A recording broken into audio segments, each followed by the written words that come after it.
The royal courtyard was silent. Guards stood at attention. Nobles watched from behind tall crystal pillars. The queen sat on her high seat, her 4 golden eyes staring at the sky above. For years, she had waited for this moment. And now, the message was clear. A small ship was coming down from orbit, heading straight for the palace. She stood without a word, her long silver robes flowing behind her. The crowd around her shifted with nervous energy. No one had forgotten the princess. The queen's only daughter had gone missing 12 years ago during a diplomatic mission to the outer human colonies. Many believed she was dead. Some said she had run away. Others said she had been captured. The queen never believed any of those stories. Deep inside, she felt her daughter was alive. She just didn't know why she never returned. A loud hum echoed through the air as the ship landed. Gently in the courtyard, the ramp lowered with a soft hiss. Every eye turned to it. Every heart held still. Then she appeared. The princess walked down slowly, her face calm, but her eyes full of emotions no one could read. Her once bright armor was now scratched and worn. Her crown was gone. She looked older, wiser. She was not alone. Beside her, holding her hands, were 2 small human children, a boy and a girl, maybe 5 or 6 years old. They wore simple clothes, a bit dusty from travel. Their eyes were wide with wonder, looking at the strange alien palace, the glowing stones, the guards with shining spears. The boy smiled. The girl held tighter to the princess's hand. Gasps spread through the crowd. Some took a step back. Others whispered behind their hands, "Humans here." With her, the queen did not move. Not yet. The princess came closer, stopping just a few feet from the queen. The children stayed by her side. "Mother," she said quietly, bowing her head. The queen finally stepped forward. She did not shout. She did not cry. She only looked into her daughter's face. "You have returned," the queen said. Her voice was calm, but deep emotions swirled inside her. "Yes," the princess said, "and I have not come alone." She looked down at the children. "These are mine." The queen's eyes blinked slowly. The nobles around the courtyard stirred. With tension, some took a step forward. One of the advisors whispered to the queen, "This cannot be allowed. They are human." Queen raised one hand. Silence returned. The boy looked up at the queen, stepped forward with a small grin. "Are you my grandma?" The queen's lips twitched. For a second, no one breathed. Then she gave the smallest nod. "Yes, I am." The boy beamed. The girl peeked from behind the princess's leg, then waved shyly. That small moment broke the stillness. The palace staff, the guards, even some nobles, relaxed just a little. But others still wore hard faces. They saw the children not as family, but as outsiders. The queen turned back to her daughter. "We will speak in private," the princess nodded, of course. As the royal guards led the way inside, the children followed close to their mother. They looked around in wonder, pointing at glowing walls, floating lights, and the tall statues of ancient Zelleray rulers. The boy touched one statue and whispered, "Cool." Servants brought them to the private chamber. Quickly, the queen and princess sat face to face. The children were taken to another room nearby to rest, watched over by kind attendants. The queen stared at her daughter. "Why did you not send word?" The princess lowered her eyes. "I was stranded. The humans rescued me. I lived among them. I found peace there, and love." The queen's breath caught, but she said nothing. "My mate," the princess said, "was brave and kind. He gave his life to protect me and the children. I raised them on Earth. But when they grew older, I knew. They needed to know this side of their blood, too." The queen closed her eyes for a moment. "Could have died out there, I know. You could have come back years ago." "I was afraid," the princess said softly. "Afraid of rejection. Afraid you would not accept them." The queen's face did not change. "Many will not." "I know that too," she said. "But they are my children, and they deserve to belong." Outside the chamber, the children played with glowing puzzle spheres. One of the royal advisors watched from a distance, arms crossed. He whispered to another noble, "This is not right. The bloodline must stay pure." But look at them, the other noble said, eyes softening. They are innocent. Whispers spread quickly. Rumors ran like fire. Some nobles demanded a council meeting. Others feared what would happen if the public saw the children, and he wondered if humans had changed the princess. But among the palace workers, things were different. A gardener smiled as the girl asked, "About a singing flower?" Cook laughed as the boy tried to name every strange fruit he saw. Even the guards couldn't help but smile as the children played in the hall. That night, in her private quarters, the queen stood by the window.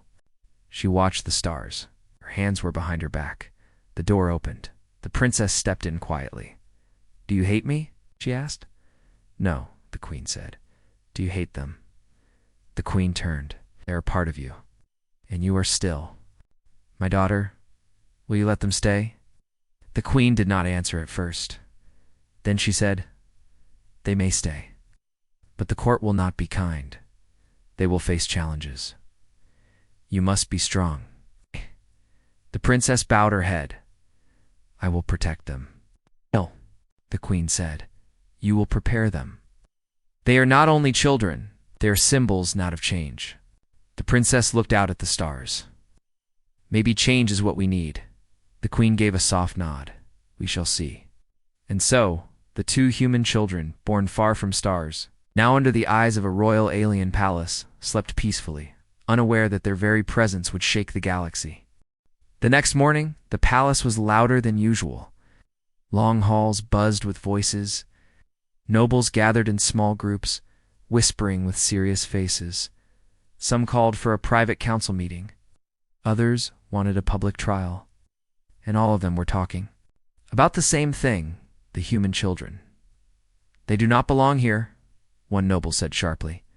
"The bloodline is sacred. They're just children," another replied. "They are half Solari. Half is not enough." Even servants heard the whispers. They passed the words along while cleaning or carrying food trays. "The queen's grandchildren," they said. Can you believe it? Human grandchildren? The training courtyard, the children ran and laughed, unaware of the storm growing around them. The boy chased a glowing ball that hovered just above the ground. The girl sat on a bench watching a palace guard practice with a spear. She clapped. Every time he made a good move, the guard, surprised but smiling, gave her a little bow inside the queen's private chamber. The princess sat with her mother once again. "The council wants to speak," the queen said. "They want to understand what your return means." "Think my children are a threat? They think change is a threat?" The princess took a deep breath. "They are not weapons. They are just children. They deserve peace." The queen looked out the window. "They carry a power inside them. We all feel it. Even the elders say it is different. The energy is not only Zelleria, it is something new. They have strong spirits," the princess said. "Their father was brave, kind. His heart guided them. I taught them to be curious and kind, not angry or afraid." "Kindness is not always enough," the queen said quietly. "Not here." The princess stood. "Then I will speak to the council." The queen raised an eyebrow. "Are you ready for that?" "I must be." Later that day, the council chamber, filled with the planet's highest nobles. Long curved walls wrapped around the room like a shell. In the center stood a small circle of light where only those being questioned were allowed to stand. The princess stepped into the light. "State your name," one of the nobles said.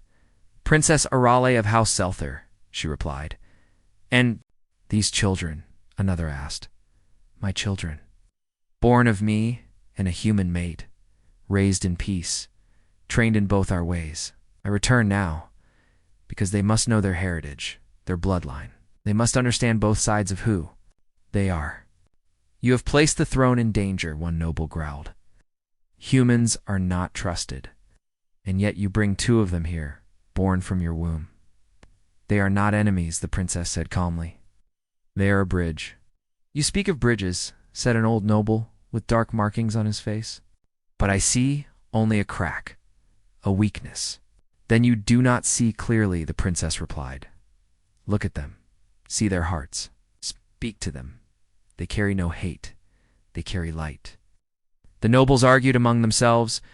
One shouted that the bloodline must stay pure. Another asked if the children would demand royal rights. One elder remained silent, eyes closed, as if listening to something deeper than the noise around him. When the meeting ended, no clear decision had been made. The council wanted time. Time to think. Time to worry. That night, as the palace rested, the princess sat with her children in the garden.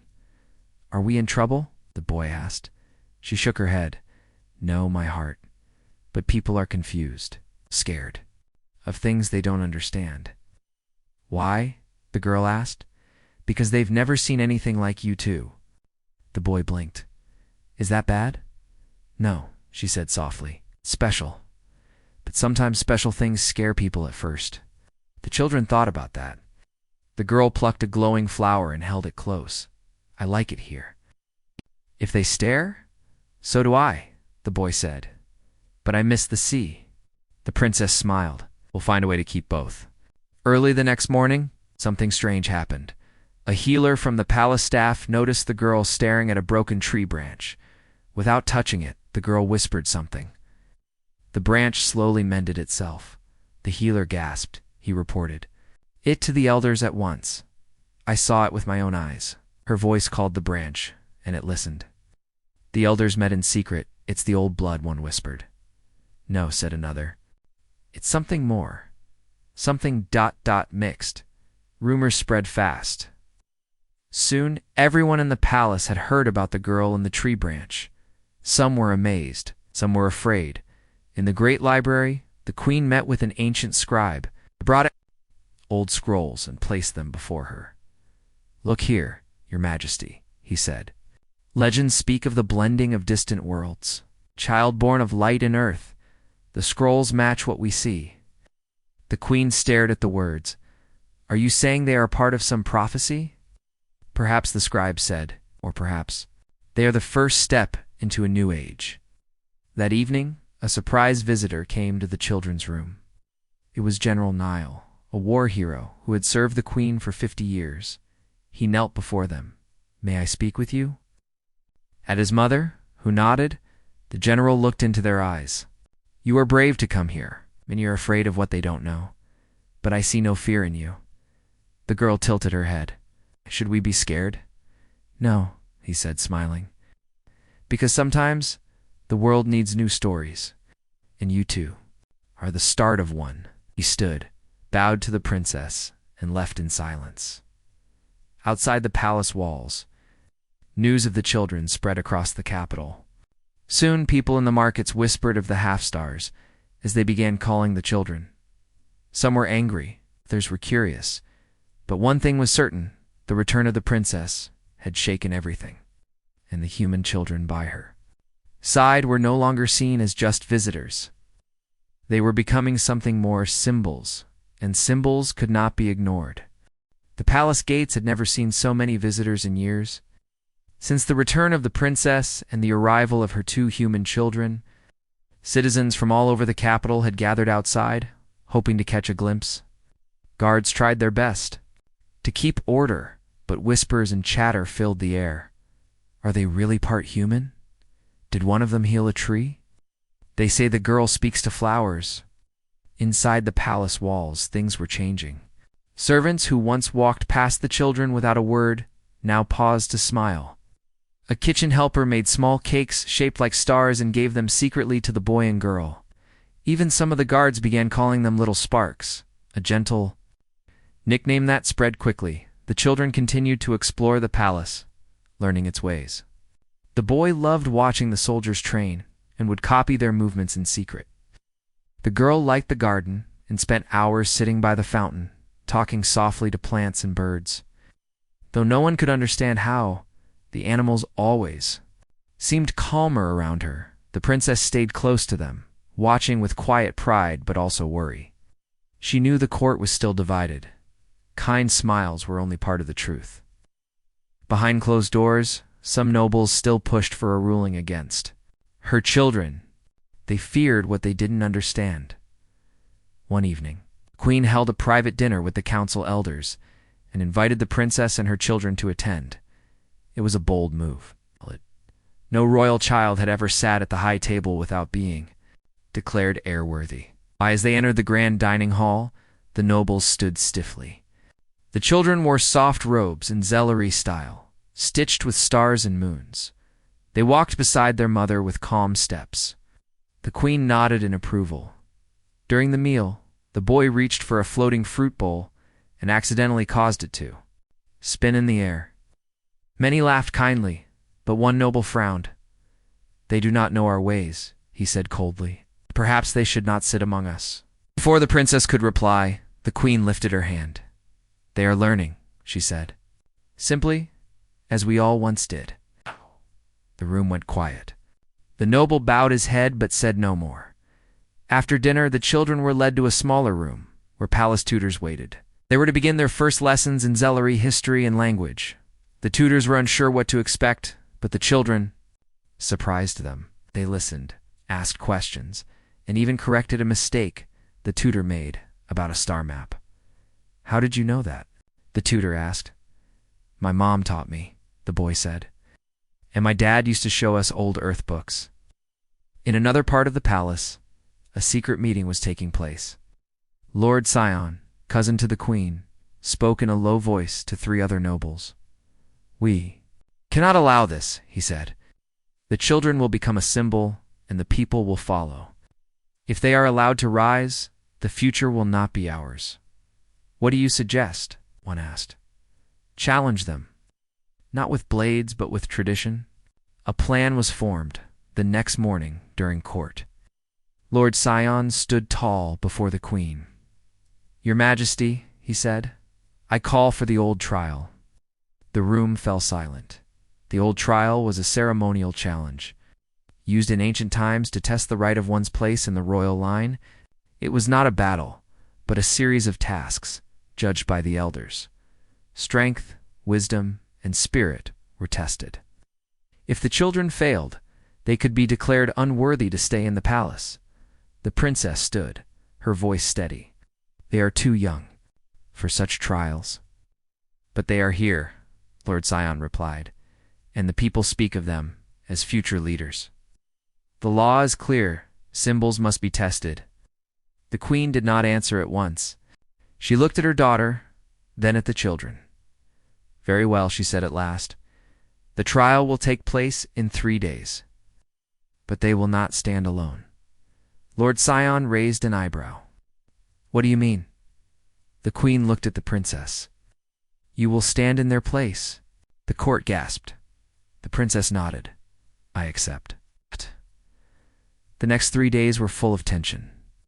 The princess trained in the old courtyard, dust rising beneath her feet as she practiced with spear and staff. Her children watched from the side. Eyes wide, the boy tried to copy her moves, falling and laughing. "Why do you have to do this?" he asked one evening. "Because sometimes love means protecting," she said softly, "and sometimes it means proving." When the day of the trial came, the palace was packed. Nobles, soldiers, servants, even citizens were allowed into the lower stands. The sky was clear, the air quiet with waiting. The princess stepped into the trial ring. She wore the colors of both worlds, deep Zellery silver and soft earth blue. Her opponent was a warrior chosen by the council. A skilled fighter loyal to tradition, the trial began with a test of skill. Blades clashed. The princess moved with a mix of speed and grace unfamiliar to most of the crowd. She dodged with human reflex, struck with Zellery focus. She did not try to harm, only to show control. Next came the test of wisdom. She answered questions from the elders about law, history, and peace. Her answers spoke of both Zellery pride and human heart. Some elders nodded in surprise. The final test was spirit. She was asked to speak of her children, why they mattered. "Because they are the bridge between stars," she said. "Because they carry 2 lights, and those lights do not cancel each other, they shine brighter together." When the trial ended, silence filled the courtyard. Then slowly, the elders stood. One by one, they gave their mark of approval. The queen stood last. "The trial is complete," she said, "and the judgment is clear. The children may stay." The crowd erupted in cheers. Even some nobles clapped, their doubts slowly melting. The children ran to their mother. Hugging her tightly, Lord Scion left without a word, and the people began to understand, not just with their minds, but with their hearts, that something new had truly begun. After the trial, everything began to change. The people who once whispered behind walls now talked openly in the markets and streets. Paintings of the princess and her children appeared across the capital, drawn by young artists, inspired by the trial. Some called her the Bridge Mother. Others simply said, "She is the future." In the palace garden, the children ran freely. The boy played with a wooden sword, trying to mimic the moves his mother used during the trial. The girl followed butterflies, speaking softly to each one, as if she understood them. The guards no longer looked at them with doubt. Instead, they smiled and nodded in respect. Inside the palace, the queen watched all of this from her high window. She said nothing, but her eyes showed thought. For many years she had ruled with strength and tradition. Now she saw something different taking root, something softer, but not weak. "They are changing the people," said General Nile, as he stood beside her. "Yes," the queen replied. "But are we ready for it?" The general did not answer. Instead, he looked out at the garden. They bring light. And sometimes light shines where shadows hide. Down in the training grounds, the princess met with young warriors. She spoke to them not just of battle, but of peace. She taught them about Earth's customs, about laughter during meals, hugs before sleep, and singing to calm a worried heart. Some laughed at first, but soon, even the strongest fighters listened closely. "If we learn from each other," the princess said, "we will not only survive, we will grow stronger than ever before." Meanwhile, in a dark hall, far from the palace, Lord Scion gathered with those who still resisted the change. "They are turning the people," he said in anger. "The children are not royal, they are intruders. They passed the trial." One noble said, "A trial means nothing if the crowd forgets who we are," Scion replied. "We must remind them, or the throne will fall into human hands." But outside their secret meetings, their voices grew weaker. The people had seen something real during the trial on our strength and love. It could not be unseen. Days passed. The queen called for a gathering in the main square. All citizens were invited. When the day came, the square was full. Banners flew in the wind. Children sat on their parents' shoulders. Even elders who had not left their homes in years arrived in chairs carried by their families. The queen stood, tall on the grand balcony. Beside her was the princess. Beside the princess stood the two half-human children. The crowd went quiet. "For many years," the queen said, "we have feared what is different. We believed only pure blood made us strong. Future, but today I see something else. I see a path made not by fear, but by hope." She looked at the children. "These two carry the strength of two worlds. They are not a threat. They are a promise." The crowd cheered. Some cried. Some stood in silence, thinking. The girl waved at the crowd. The boy raised a small wooden sword and shouted, "We love you." The people laughed warmly. As the gathering ended, a message arrived from beyond the stars. A long-range ship entered orbit. Symbol showed it was from the Arconis Syndicate. It's a powerful alien group known for controlling trade and spreading fear across weak planets. The queen allowed the ship to send a message to the palace. On the screen appeared a tall figure with sharp silver armor and glowing red eyes. "We have heard of your changes," the voice said. "We do not approve." "Your approval is not required," the queen replied. "You welcome humans into your royal line," the figure said. "This breaks the balance. It threatens the old agreements." "Those agreements were built on fear," the queen said. "We no longer live in fear." "Then prepare to face us," the figure said coldly. "Send the half-blood children too. Us, and no harm will come to your people. Refuse, and we will show you what happens to broken traditions." The message ended. The room went silent. The princess stood still, her face calm, but her fists clenched. The queen turned to her. "They want your children." They can't have them, the princess said. General Nile stepped forward. Arcany's syndicate is strong. Their ships outnumber ours. But not our spirit, the queen said. We will not give in. Preparations began at once. Ships were called back from patrols. Shields were raised. Fighters trained day and night. Even some humans from Earth arrived, hearing the call for help. They stood beside the Zalari warriors, ready to defend the palace, in the palace garden. The children watched the sky. Are they coming for us? The boy asked. The princess knelt beside him. Yes, but we are not alone. I'm not afraid, the girl said softly. The flowers told me we'll be safe. The princess smiled and hugged her close. Then we believed the flowers. Night. The queen stood before her people once again, this time in armor of old. Her voice echoed across the palace walls. We stand not for blood or power, she said, but for love, for family, for the future. People raised their voices in return, and somewhere high above, the enemy ships moved closer. But below, in the hearts of those who had once been unsure, something new had taken root. Unity. And unity was not so easy to defeat. The sky turned red as the enemy fleet appeared above the capital. Strange shapes moved in orbit, dark, sharp ships with glowing edges. The Arcany syndicate had arrived in the palace. Alarms echoed through the halls. Guards rushed to their posts.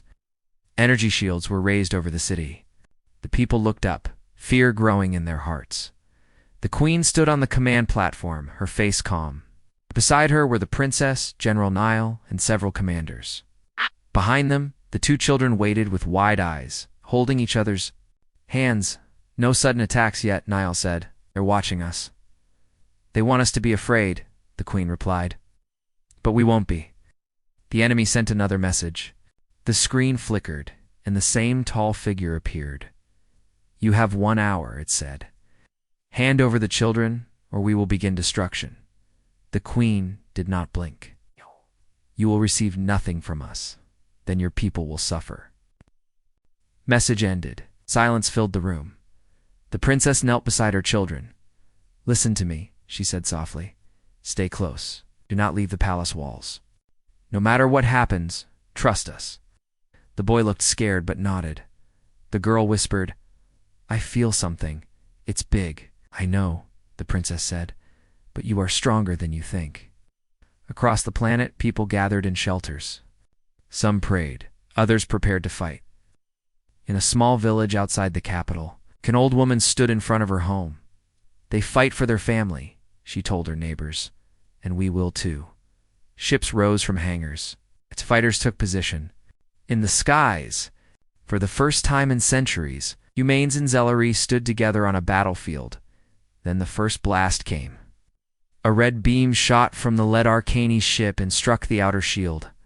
The sky flashed bright blue as the barrier held but cracks began to form. They're testing us, Nile said. Next one will break through. Prepare all defense units, the queen ordered. No retreat. The princess grabbed a light spear and stepped forward. I'm going out there, she said. Not alone, Nile said. I won't be, she replied. My people are with me. Outside the palace, chaos filled the sky. Enemy ships began landing. At the city's edge, Zalary's soldiers clashed with strange machines and armored warriors. Buildings shook. The air burned. The princess fought beside her guards, her silver-blue armor glowing in the firelight. Each move was sharp, every strike full of purpose. Behind her, human fighters joined in using Earth-style rifles and clever tricks to turn. The tide, the children, still inside the palace, watched from a tall window. The girl placed her hand on the glass. They're hurting, she said. Who? The boy asked. All of them. He looked at her. Can we help? I don't know how, but I feel like something inside me wants to try. They ran to the palace garden. The trees bent in the wind. The ground trembled. The girl sat cross-legged in the center of the garden, closed her eyes, began to hum. A soft light formed around her. The boy stood beside her, unsure. Then he joined, placing his hands on hers, above them. Something strange happened. The cracks in the sky shield stopped growing. The energy around the palace pulsed, brighter and stronger than before. Engineers watching the control panels gasped. "What's happening?" one shouted. "The power levels. They're rising. It's not coming from the generators. It's coming from inside the palace." Back on the battlefield, the enemy ships slowed. Their weapons misfired. Their engines stuttered. The enemy commander sent another message. This time, his voice was full of anger. "What are you doing?" The queen stepped into view. "We're protecting what's ours," she said. He growled. "This is not possible." But it was. The children's energy, something pure and powerful, had awakened. It flowed through the palace and into the shield, into the land itself. Plants grew stronger. Animals gathered in silent circles, feeling the same strange peace. The enemy tried one last push. Dozens of ships descended, firing at once, but this time the shield held firm. It didn't crack. It shimmered like a living thing, and from the palace garden, a wave of light spread outward. It wasn't fire. It wasn't a weapon. It was something else. Hope. The wave passed through friend and foe. Some enemy soldiers dropped their weapons. Others stopped moving, their minds touched by something soft and unfamiliar. The children opened their eyes. "Did we do that?" the boy asked. The girl smiled. "I think we shared what we feel." In orbit, the enemy commander stared at the screen. His army was falling apart, not by force, but by feeling. He gave the command, "Retreat." The ships pulled away, leaving the sky one by one. On the ground, the battle stopped. Silence took over. The queen, the princess, Nile, and the soldiers returned to the palace. The people came out of shelters, looking up at the sky. No more red. No more fear. In the garden, the children stood slowly. "We were scared," the girl said, "but not anymore." The queen knelt before them. "You saved us," she said. "We just wanted to help," the boy said. The princess hugged them both tightly, and you did. Across the city, people began lighting candles. Not for mourning, but for celebration. Humans and Zellery had stood together, and together they had changed everything. The morning after the enemy's retreat was quiet, but full of new energy. The city slowly woke from the fear that had held it tight for so long. Birds sang again, flowers opened in the gardens, and the sun shone warmly over the palace walls. Queen stood on her balcony, looking out at the people below. Children played in the streets, laughter filling the air. Humans and Zellery walked side by side, sharing stories and smiles. The princess stood beside her mother, holding the hands of her two children. The boy and girl looked stronger, their faces calm and bright. "They have changed everything," the queen said softly. "Yes," the princess agreed. "Not just the battle, but how we see each other." The queen nodded. "I never imagined the future would come like this." Later that day, a great meeting was held in the royal hall. Leaders from many planets arrived, hearing of the peaceful victory and the strange power of the children. The queen welcomed them with grace. "We have faced danger and found strength in unity. This is a new path for all of us." A human ambassador stepped forward, shaking hands with Zellery nobles. "We are honored to join in this future." The princess watched the crowd, proud but thoughtful. She knew the road ahead would not be easy, but hope was stronger now. Outside, the children played in the garden again. The girl sang softly to the flowers, and the boy practiced moves taught by palace warriors. Their bond with both worlds was growing every day. News of the victory spread beyond the capital. Other planets watched in wonder as humans and Zellery worked together. Some sent envoys to learn more. Others sent gifts of friendship. The queen received a message from the Galaxy Council. They praised the courage of her family and the peace that had come. An invitation was sent for her to speak at the next council meeting. The princess smiled. "Our story will be heard." But not all were pleased. Lord Sion, who had opposed the children's place in the palace, remained quiet. He watched from the shadows, his anger hidden but strong. One night, he met with a small group of nobles who still believed in old ways. "This peace is fragile," he warned. "The children are not just symbols. They are a challenge. And challenges must be met. The queen, sensing danger, sent loyal guards to watch over the city. She would not allow darkness to take root again. Meanwhile, the children grew in power and kindness. The girl learned to heal small wounds with a touch. The boy showed an ability to calm angry animals and people alike. The princess taught them about both her worlds, the wisdom of Zellery elders and the simple joys of earth. You are the light between stars, she told them. Carry it well. Seasons passed. The palace became a place of learning and peace. Humans and Zellery built schools together. Markets offered foods from both worlds. Festivals celebrated unity. The queen and princess worked to create new laws, ones that welcomed all who wished to be part of the future. During one festival, children stood before the crowd. We are proud to be part of both worlds, the girl said clearly, and we promise to help keep peace. The boy added. The crowd cheered, some tears shining in their eyes. The queen watched, her heart full. The daughter she had missed so long had returned, not just with 2 children, but with a new hope for all. In the quiet of the night, the princess spoke softly to her mother. Thank you for believing. Thank you for bringing us home. Stars outside twinkled as if in answer and far beyond their world. Others watched. The galaxy had changed because of 2 children, because of a mother's love, because of a queen who dared to hope. The end.